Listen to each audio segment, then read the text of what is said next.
Hi everyone, I'm Marius Vikhammer. I'm Sudeep Mohanty. And we're from the IDF core team.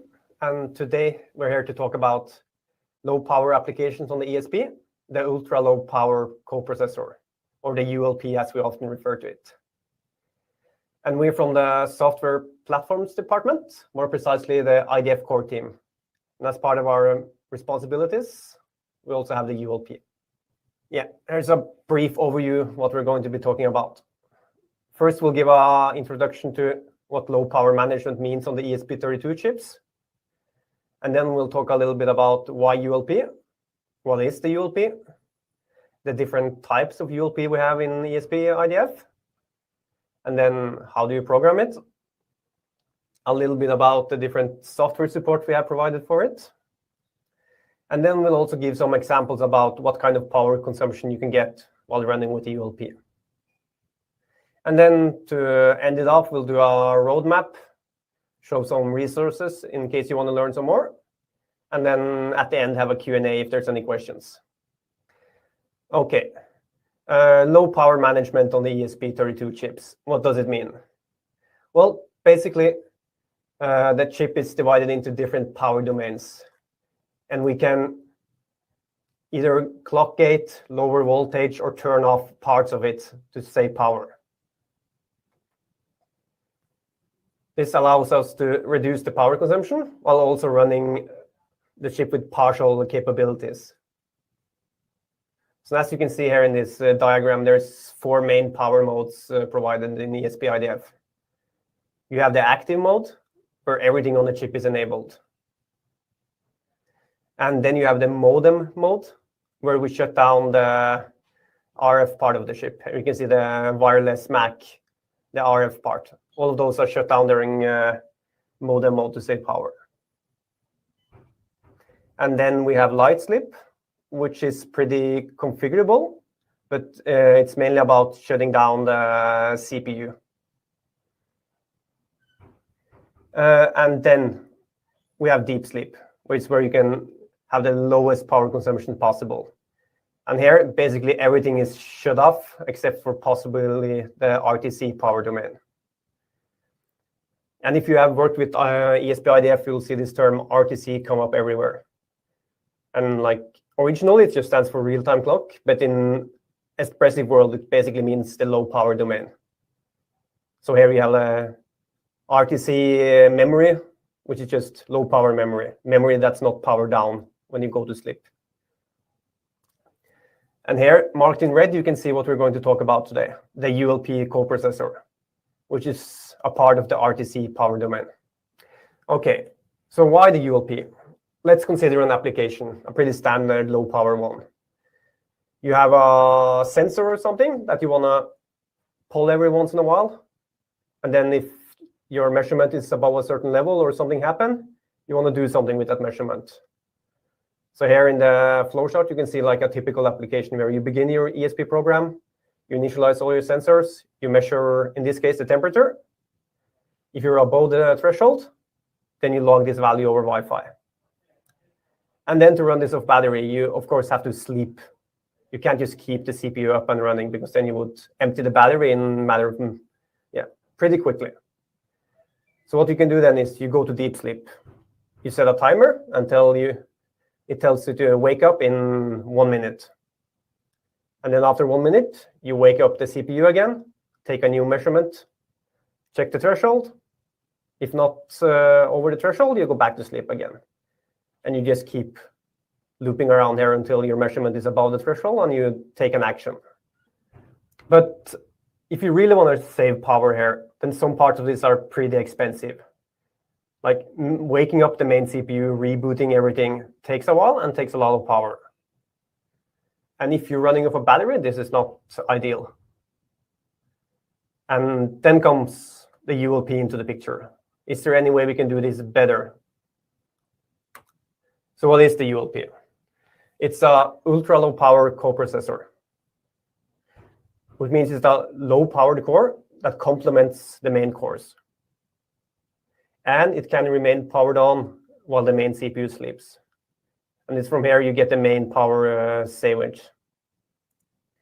And it's capable of handling simple tasks such as reading GPIOs and monitoring certain sensors. And then if the ULP sees that the measurement is above a certain threshold, it can wake up the main CPU. And the main CPU can then do whatever it needs to do. Currently in our chips, the ULP is available on the ESP32, the S2, and the S3. So basically our extensor chips. So here, now we have modified this flowchart to work with the ULP instead.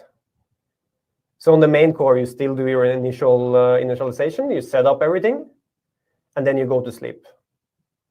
But instead of periodically waking up the main CPU and measuring, you let the ULP wake up periodically and take the measurement. That way, it's only the ULP that wakes up. And it wakes up much quicker, and it requires much less power. And then only when you actually need the main CPU to do something, do you wake it up. And by doing this, you can extend your battery life significantly. Yeah, and now I'll give it over to my colleague, Sudeep.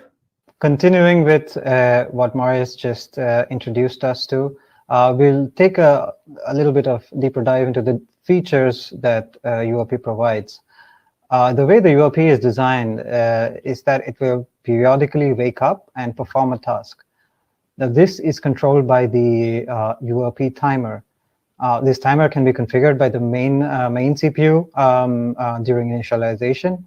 Also, the ULP core has access to this timer and can alter the timing values.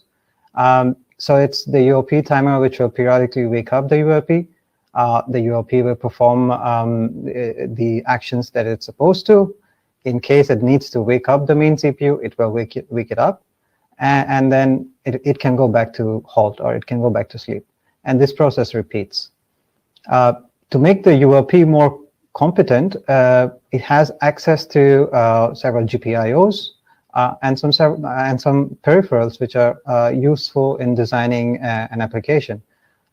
These peripherals are like the ADC, the I2C peripheral, and it also has access to the internal temperature sensor. Then the ULP has access to some memory, which is in the RTC power domain. This is known as the RTC slow SRAM. And this memory space is common between the ULP and the main CPU. So the ULP and the main CPU can also exchange data if needed. Of course, the ULP has access to all the registers that come in the RTC power domain, so it can control all required peripherals and GPIOs accordingly. Well, at this point, we can take a check and calibrate as to what the ULP is not. It's safe to say that it is a low-powered core. It's not a general-purpose core, which can, for example, run more complex programs or even an RTOS. It is limited in memory. It has, for now, access to 8 kilobytes of RAM to have its code and data.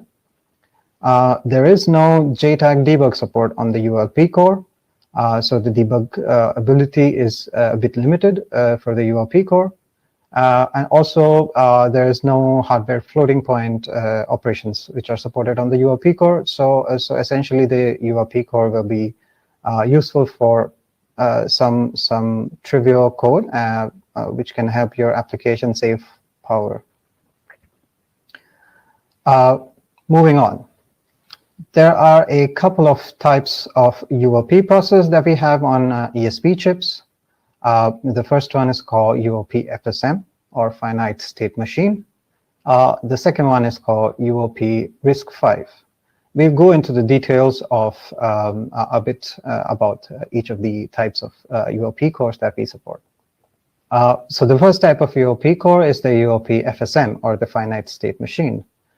This is a simple low-powered core that was developed by Espressif. It has its own instruction set, and it has its own way of programming, and it can perform all tasks that ULP can, and this is the first kind of core that we have. This was first introduced in the ESP32, and it is also available on the ESP32 S2 and the 32 S3. The other kind of UOP core that we have is actually a full-fledged RISC-V core. Now, this was introduced from the ESP32S2 and is also available on the ESP32S3.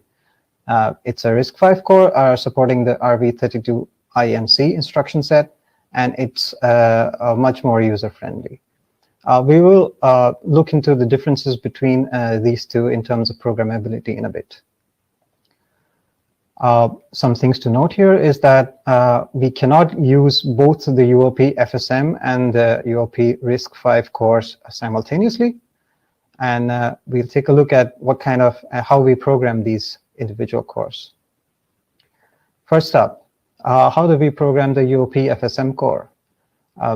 There are actually two ways in which we can program the UOP FSM.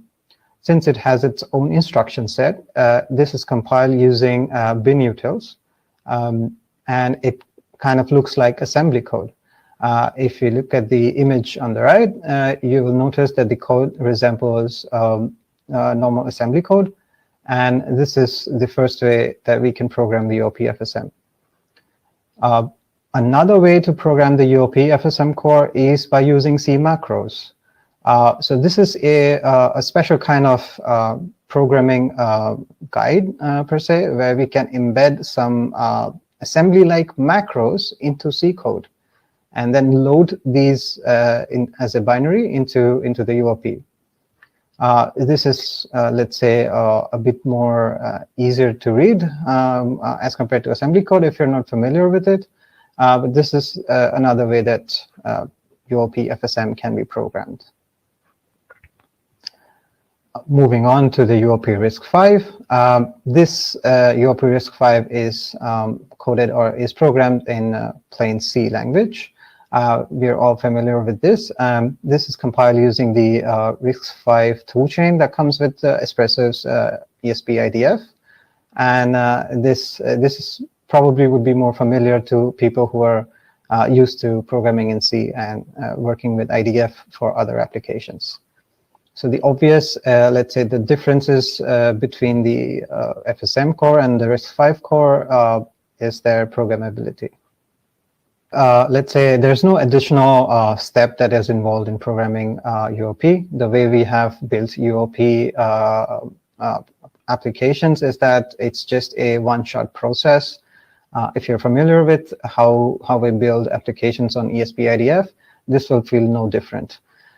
There are a few steps that are needed to ensure that the UOP binary is compiled first, and then this UOP binary is converted into an binary array, which gets embedded into the main application binary.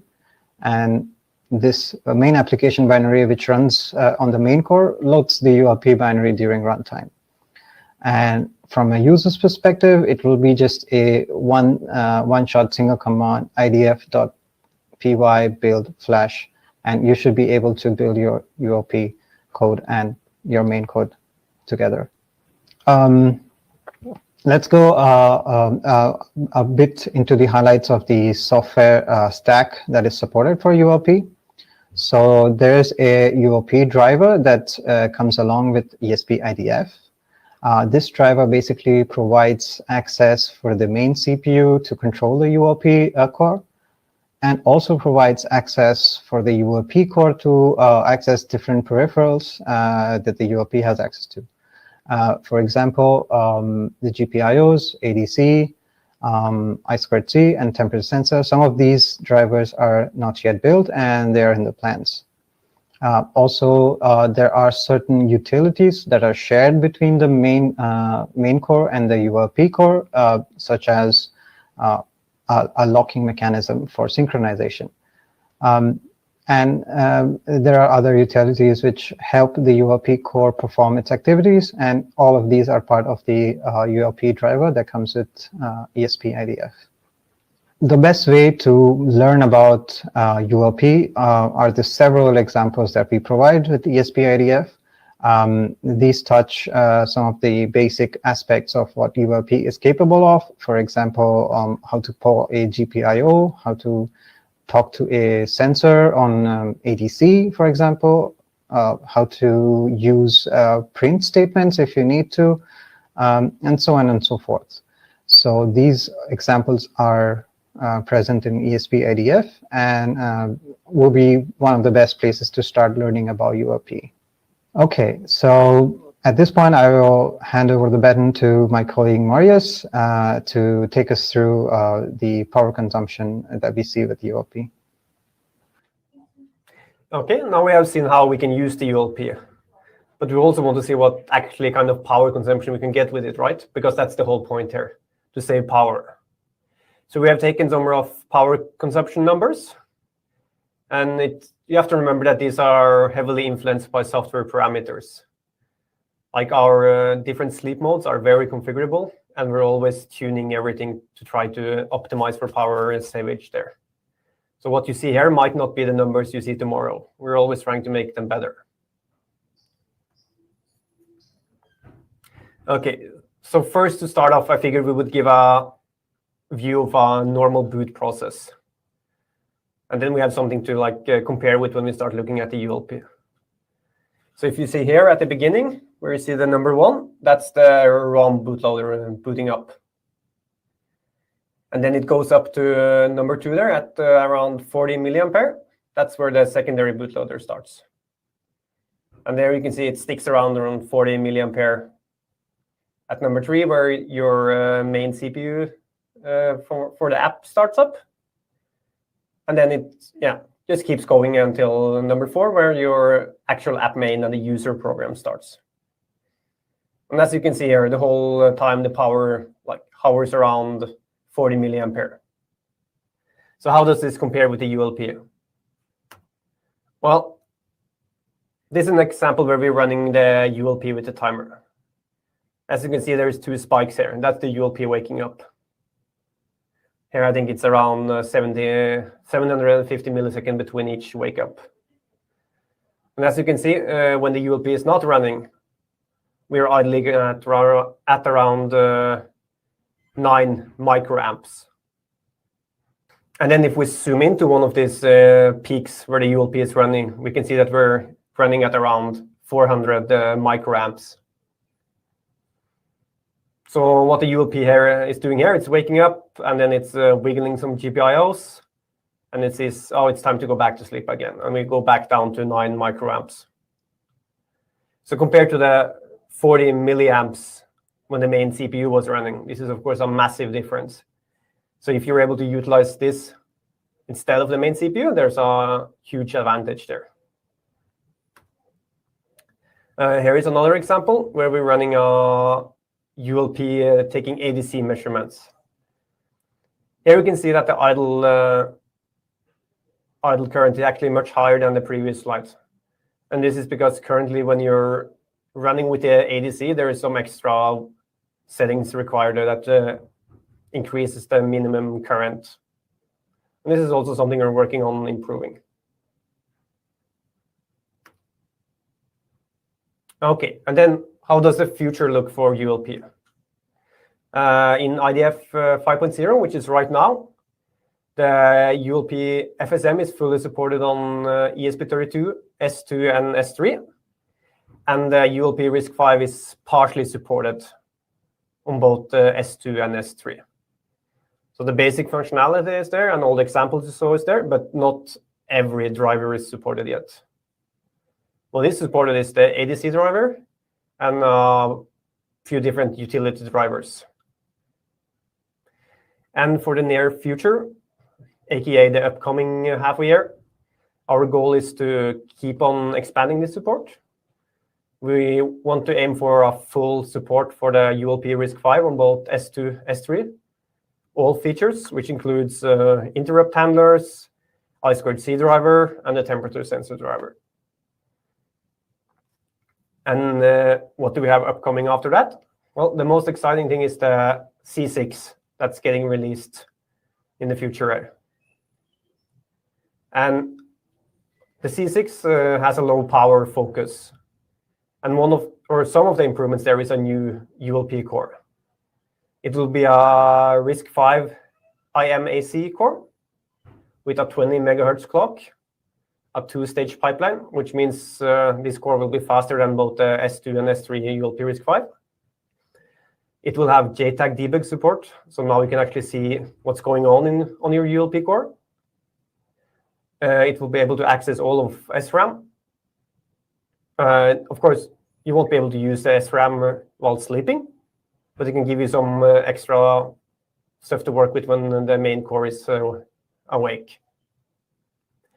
It will also come with a low-power UART, which is like a new RTC peripheral we're adding. And then it will also have access to all APB peripherals. And just to emphasize, this is based on our current engineering sample for the C6, and this, of course, might all change before the final release of the C6. So if you found anything in this talk interesting, or you want to play around with the ULP, here are some resources. We have our documentation, a few links there to sleep modes, the ULP FSM, the ULP RISC-V. And as Sudeep mentioned earlier, are examples. You can just compile them, run them, and get a feel for the ULP. And it's definitely the best way to go about learning about any of the IDF features we have. And if you want to contribute, I think the ULP is actually a nice feature. It's very isolated, and our software support on this is still not that mature. So there's a lot of things you can do there to help us. You can help with reporting issues. If you want to contribute code, we welcome that as well by doing a pull request. And if you have any feature requests, either for new hardware or software, we're also happy to take that. And all of this is, of course, on GitHub under the ESP IDF project. Yeah, that was the end of our talk about the ULP. And now we can take some questions if there is any.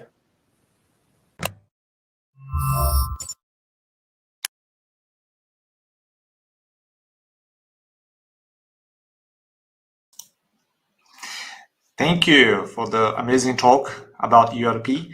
Now I'd like to invite Sudeep to join us. Hello, Sudeep. How are you? Hi, Pedro. All good. So, okay, so we have 3 questions here. So the first one, how much time does it take for the main processor to wake up? Okay, so approximately 250 milliseconds is what the main processor will take to wake up.